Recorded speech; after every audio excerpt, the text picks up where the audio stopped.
the Redmi 6 Pro. When we heard the Mi A2 Lite wasn't coming to India, a lot of us were a little disappointed, but I had a suspicion that it wasn't coming to India because, well, Xiaomi planned to bring the Redmi 6 Pro here. And as with my usual predictions, guess what? I was right. The Redmi 6 Pro is here and, well, I could unbox it.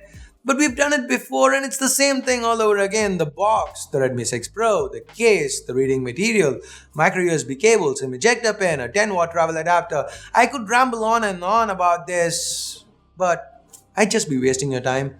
So I decided to shoot a video on why it matters. Why is yet another Xiaomi phone with a Snapdragon 625 chip worth something today? Hey guys, Ash here from C4E Tech. Our two current giveaways, links in the description below. And while you're down there, if you want to see great content like this, hit that bell icon, turn on notifications, become part of the C4E notification squad. And let's now get to the Redmi 6 Pro.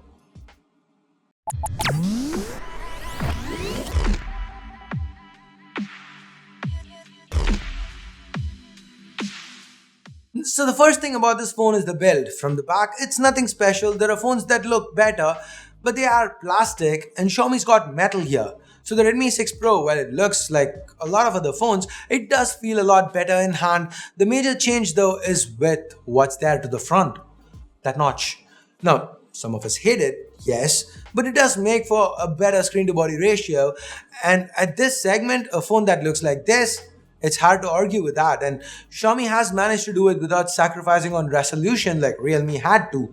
It is still a crisp Full HD display with excellent viewing angles. By the way, this is a 5.99-inch panel, so the phone is very easy to use single-handed, and that 2.5D glass helps with the looks too. Now, it's not just the looks underneath the hood, it's the Snapdragon 625, which, Xiaomi and Snapdragon 625 are a better love story than Twilight. I've read that somewhere and it did sound cheesy, but then it kind of serves the purpose, right? It is accurate.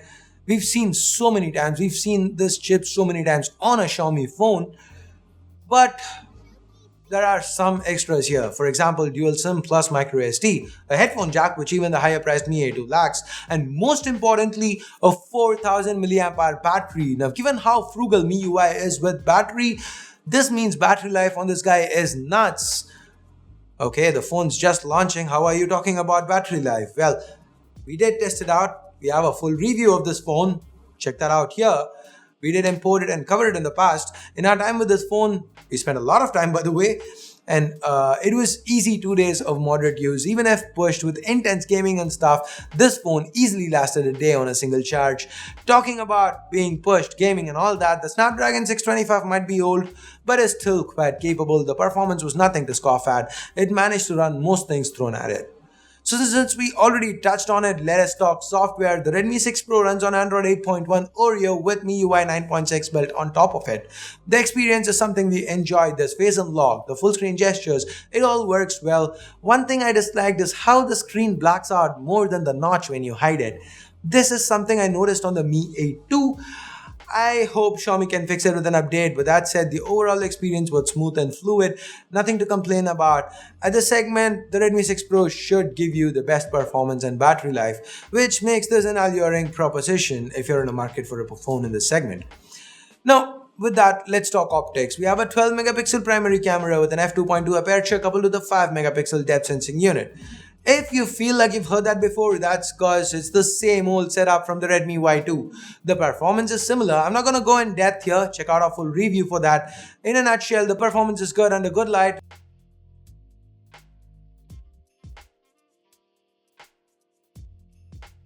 Low light is a bit of a hit or a miss. Now, the presence of a second camera, the depth sensor, means the Redmi 6 Pro can get good portrait shots. And the 5 megapixel selfie camera, it's nothing to write home about. It gets the job done for the occasional social media share. On the video side of things, despite the 625 supporting 4K, we only have Full HD, and even the 60 FPS option we saw on the Chinese variant is missing here. Sadly, focus hunting issue, that remains. It's less severe than on the Chinese variant, but it is still here. One advantage here is the fact that the Redmi 6 Pro has support for EIS, which isn't something you'd find on phones in the segment. So while the Redmi 6 Pro is not revolutionary by any means, this is a solid offering from Xiaomi in this segment. Now, what is this segment we keep referring to? What is it? Well, We don't have an official price, well, as of shooting this video, but based on Xiaomi's track record and Chinese pricing, and given the competition, I expect this phone to launch at 10 to 11,000 rupees. Anything more and it becomes a hard sell. You could rather go for the Redmi Note 5 Pro with better optics. But given the 10, 11-ish K price point, which Xiaomi should most probably hit, the Redmi 6 Pro is a seriously good option. It should matter to you. So there you go, some important things about the 6 Pro that you need to know before you decide if you should be buying this. Now, what do you think about the 6 Pro? What do you think about this video? Let me know in the comments below. Hated it? Loved it? Either way, subscribe for more and turn on notifications by clicking that bell icon. And now it is time I bid you adieu. Thanks a lot for watching. Until next time, my name's Ash, you've been watching C4E Tech, and I'm signing off for now. You guys have a great day. Bye-bye.